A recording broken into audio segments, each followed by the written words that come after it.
50 lagun inguru bildu dira Txantreako auzo eztabaidagunean. Dinamizazio komunitarioko zerbitzua aurkeztu ondoren, auzokideen interbentzioak izan dira, hainbat gai desberdin jorratuz, eremu dotazionalak, Txantreako idazkera berria edo Irubideko bidea. Cuando estuvimos preparando todo el dossier histórico, pues nos dábamos cuenta de que la denominación TX es la propia para este barrio. Entonces yo creo que es lógico y normal que el ayuntamiento ya pues lo haga oficial. Y incluso se comentó el tema de, no sé, montar o alguna comercializadora eléctrica. Y desde TX Bici teníamos un poco, por lo menos, el deseo y el proyecto de en la Chantrea de poder hacer algún día un proyecto piloto de producción y de consumo de energía. Cómo se podía evitar el tramo del vial, sobre todo que destruye la parte oeste de Irubide, ¿no?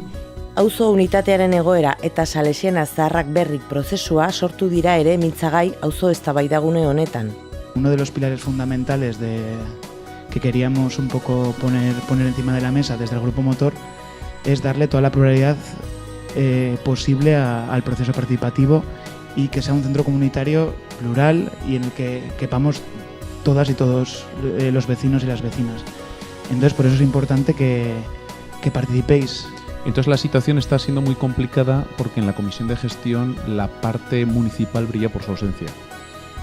Eso es peligroso incluso para el propio proceso Renove, porque como haya conflictos de convivencia.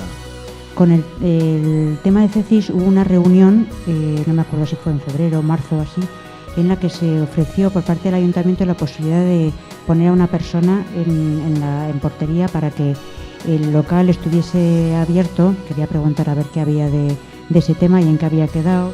Por todo ello, pedimos de manera urgente que se pueda proporcionar a la unidad de barrio un lugar digno y en condiciones para atender a la población, que en muchos casos es la más vulnerable. Creo que esa primera planta no sería la mejor porque por el tema de accesibilidad y por cómo están construidos los despachos.